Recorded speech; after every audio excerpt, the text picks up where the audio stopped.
اسی لیے کہتے ہیں غوث پاک کی مجلس میں واز میں آؤ. ہمارا عقیدہ و ایمان یہی ہے کہ وہ جب اللہ کی آنکھوں سے دیکھتے ہیں، اللہ نے فرمایا میں آنکھ بن جاتا ہوں، تو غوث اعظم ہمیں دیکھ بھی رہے ہیں، ہمیں سن رہے بھی رہے ہیں، اور ہمارے لیے دعا بھی فرما رہے ہیں. بڑے پیر کی مجلس واز کا یہ عالم کہ اللہ کے رسول آئے، تشریف لائے سرکار کی بارگاہ میں غوث پاک کی، آگے فرمایا مسجد میں تشریف فرمائے. بہجت الاسرار شریف کی روایت. اور سنیں کائنات میں واحد ولی ہے غوث پاک. جیسے احادیث میں علماء کرام تشریف فرما ہے، راویوں کا تسلسل ہوتا ہے نا، ان فلان فلان بن فلان، کہ ان سے روایت انہوں نے کہا، انہوں نے ان سے کہا، یہ تواتر برقرار رہتا ہے. ہاں، اسماء الرجال، لوگوں کے پوروں کے راویوں کے نام رہتے ہیں، پوروں کے ساروں کے نام موجود ہوتے ہیں. یہ احادیث مبارکہ کا ایک نظام ہے، ایک اصول ہے. حدیث کی صحت کو اگر جانچنا ہو تو دیکھنا پڑتا ہے کہ راوی کون ہے، حالت ایمان میں تھا یا بعد میں ایمان لائے، اس کے اوپر ضعف آتا ہے، اس کے اوپر یہ حسن ہوتی ہے، صحیح ہوتی ہے، مردود ہوتی ہے، متروک ہوتی ہے. ویسے ہی انہی کے جانشین ہیں. کائنات میں کسی ولی کے واقعات روایتوں سے نہیں ملتے، بلکہ پیران پیر غوث اعظم دستگیر کی وہ واحد ذات ہے کہ 800 سال ہو گئے، آج تک روایتوں کی سلسلہ، آج تک روایتوں کی کڑی باقی ہے. فلاں نے فرمایا، چھوٹے موٹوں نے نہیں فرمایا، جن کے لاکھوں شاگرد تھے، جو محدث تھے، جو فقیہ تھے، جو مفسر تھے، جو ولی تھے، وہ راوی بنے ہیں کہ غوث پاک نے یہ کیا، غوث پاک نے ایسا فرمایا. یہ ہے پیران پیر غوث اعظم دستگیر محبوب سبحانی کا مقام و مرتبہ. اب غوث پاک ایک مرتبہ بہجت الاسرار شریف کی روایت ہے، ظہر کی نماز سے پہلے مسجد میں تشریف فرما ہے کہ آقا علیہ الصلوۃ والسلام کی تشریف آوری ہو گئی. سرکار مدینہ آئے اپنے نواسے کے پاس، کہا عبد القادر واز و نصیحت کیوں نہیں کرتے؟ کیا فرمایا؟ لوگوں کو بلا کر واز کیوں نہیں کرتے، نصیحت کیوں نہیں کرتے؟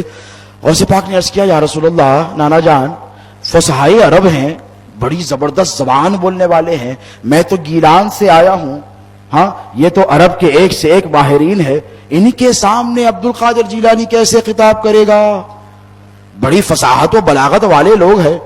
آقا نے فرمایا، عبد القادر میرے بیٹے اپنا ذرا منہ تو کھولو. فرمایا اپنا منہ کھولو. غوث پاک نے حکم کی تعمیل کی. اب روایت میں آتا ہے کہ اللہ کے رسول علیہ الصلوۃ والسلام نے 7 مرتبہ اپنا تھوکے مبارک لعاب دہن غوث اعظم کے منہ میں ڈالا. اللہ اکبر. بات سمجھ میں آ رہی ہے؟ کتنی مرتبہ؟ 7 مرتبہ. کس کا لعاب دہن ہے؟ ایک خطرہ اگر عطا کر دیتے تو کافی تھا نا، ایک خطرہ ایک بوند دے دیتے تو کافی تھا. احادیث پڑی ہوئی ہے، مولا علی مشکل کشا آئے، خیبر کا معرکہ ہے، کہا آنکھ دکھتی ہے یا رسول اللہ؟ آقا نے لعاب دہن ڈالا، علی کی آنکھیں تیز ہو گئی، بیماری رفع ہو گئی، دفع ہو گئی. غار میں بیٹھے ہیں سرکار ابو بکر صدیق رضی اللہ تعالیٰ عنہ، پیر لگا کر بیٹھے ہیں، سانپ نے ڈس لیا، رونے لگے. رخسار مصطفیٰ پر ابو بکر صدیق رضی اللہ تعالیٰ عنہ کے آنسو گرے. میرے آقا کی آنکھ کھلی. پوچھا ابو بکر کیوں رو رہے ہو، کس بات نے تمہیں اتنا پریشان کر دیا؟ کہا یا رسول اللہ کسی موذی نے آپ کے ابو بکر کو ڈس لیا. کیا کیا میرے نبی نے؟ احادیث وارد ہے، تھوکے مبارک لگایا، اتنا سا تھوکے مبارکہ نکالا، حضرت ابو بکر صدیق کے قدموں پہ لک دیا، مسل دیا، رب کر دیا، سارا زہر کا اثر زائل ختم ہو گیا. صحابہ ہے یا رسول اللہ بھوک کی شدت سے پریشان ہے، کھانے کو کھانا نہیں، اتنا سا پکایا ہے، آپ کو بلاتے ہیں. بڑی مشہور حدیث ہے، آپ کو بلاتے ہیں. آقا نے کہا اکیلے تو نہیں کھاؤں گا، اکیلے جنت میں تھوڑی جاؤں گا. یہ بھی تو فرماتے ہیں کہ سرکار اس وقت تک جنت میں نہیں جائیں گے جب تک کہ سرکار کی امتیوں کو بخشا نہیں جائے. وہ ہمیں چھوڑ کر کہاں جائیں گے بھائی؟ سرکار اپنے کسی غلام کو چھوڑیں گے نہیں. اب سرکار نے کیا کیا؟ فرمایا ایک کپڑا لاؤ، کھانے پہ ڈھانپ دو. وہ تو روایات میں ہے، آقا نے فرمایا کپڑا لاؤ، کھانے پہ ڈھانپ دو. تھوک دیا. آپ تھوکو تو کھانا نجیس و ناپاک ہو جائے، اور میرے مصطفیٰ تھوک دے تو سراپا نور ہو جائے. آقا نے تھوک دیا، کہا کپڑا ڈھانپ دو. روایت میں آتا ہے کہ 5-10 آدمی جس کھانے کو نہیں کھا سکتے تھے، میرے نبی کے اتنے تھوک نے وہ اثر کیا کہ 10,000 صحابہ شکم سیر ہو کر کھا گئے، اور وہ سارا کا سارا جیسے کہ جیسا ویسے کہ ویسا بچا بھی رہ گیا. نبی کے اتنے تھوک میں اتنا اثر کہ 10,000 کھا جائیں. اور اپنے جانشین کو تھوک عطا فرما رہے ہیں, لعاب دہن عطا فرما رہے ہیں. اتنا دے دیتے تو مصطفیٰ کا لعاب دہن کافی تھا نا. نہیں, اپنے جانشین, اپنے لخت جگر, اپنے نور نظر, اپنے نائب, اپنے بیٹے, اپنے فرزند اور دین کے محیی کی شان و شوکت, عظمت و رفت کا اظہار کرنا تھا. اسی لیے تو مصطفیٰ نے 7 مرتبہ اپنا لعاب دہن غوث اعظم کے دہن مبارک میں ڈالا ہے.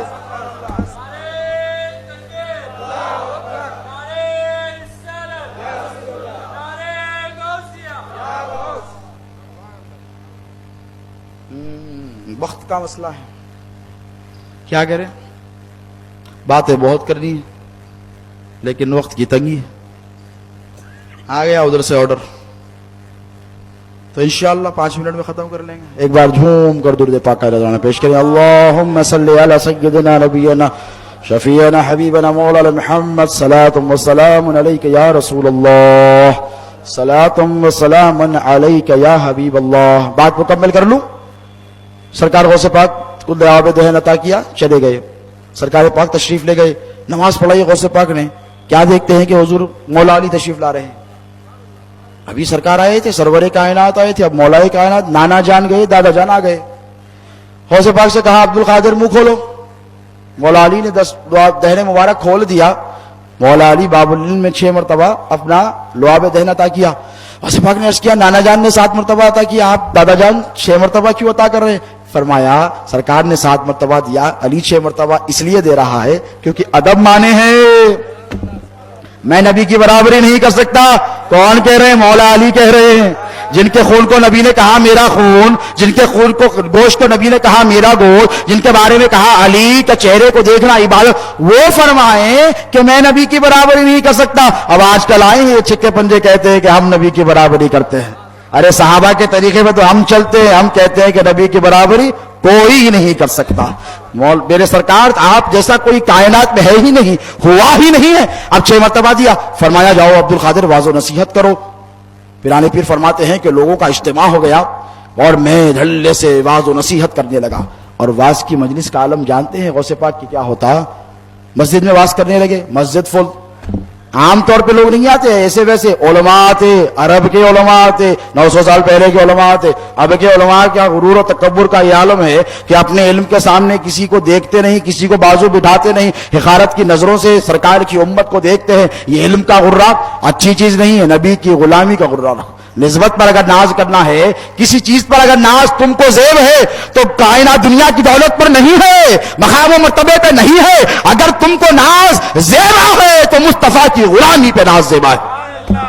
ہمیں نبی کی غلامی پر, نبی کی نسبت پر ناز کرتے ہیں. مسجد فل ہو گئی, آگے گئے, بڑی عمارت لی, وہ فل ہو گئی. میدان میں نکل آئے, 70,000 لوگ ایک وقت میں بات سنتے. بھئی یہاں سے سنے تو نہ جانے کہاں کہاں تک دور تک صفے چلے جائیں, 500, 1000, 2000 رہیں تو ہمیں مائک کی ضرورت. لیکن غوث اعظم کو وہ مقام و مرتبہ کس کی وجہ سے؟ نبی کا تھوک ملا ہے, علی کا لعاب دہن ملا ہے, تو نبی کا خون بھی ملا ہے, علی کا خون بھی ملا ہے. غوث پاک کی مجلس واعظ کا یہ عالم ہوتا کہ 70,000 ہوتے, کئی کلومیٹر تک اس کی صفے و قطاریں ہوتی مجلس واعظ کے لوگوں کی. سامنے والا جیسا سنتا آخر میں بیٹھنے والا بھی ویسے ہی سنتا. 4000 علماء ہوتے اس زمانے کے, آج کے نہیں. بیٹھے خوات و قلم لے کر. غوث پاک نے فرمایا کبھی کبھی میری محفل میں سرکار پاک تشریف لاتے واعظ و نصیحت کے لیے. میں جب واعظ و نصیحت کرتا تو میرے آقا کرم فرمائی سے تشریف لاتے. کبھی انبیاء کرام اپنی روحوں کے ساتھ آتے, رجال الغیب آتے, فرشتوں کی قطاریں لگی ہوئی ہوتی, جن آتے, ملائکہ آتے, اولیاء اللہ آتے, جو زندہ ہے اپنے جسموں کے ساتھ آتے, اور جو مر گئے وہ اپنی روحوں کے ساتھ عبد القادر کا واعظ و نصیحت سننے آتے. فرمایا اگر 1000 سال کا سفر کرنا پڑے تو کر رہے بندے. کیا فرمایا؟ 1000 سال کا سفر کرنا پڑے اگر عبد القادر سے ایک بات سننے کے لیے تو 1000 سال کا سفر کر یہ مقام و مرتبہ حضور پیران پیر غوث اعظم دستگیر کا ہے. اور مجلس واعظ میں جو ان کی شرکت کرتا ہے بڑے پیر غوث اعظم دستگیر کی, اس پر نگاہ رحمت ہوتی ہے, اس پر نگاہ التفات ہوتی ہے. بڑے پیر دیکھتے ہیں کہ کون میری محبت میں آیا ہے اور کون نہیں آیا ہے. بڑے پیر آنے والوں پر بھی کرم فرمائے, نہیں آنے والوں پر بھی کرم فرمائے, اور انہیں توفیق عطا فرمائے کہ وہ تشریف لائیں.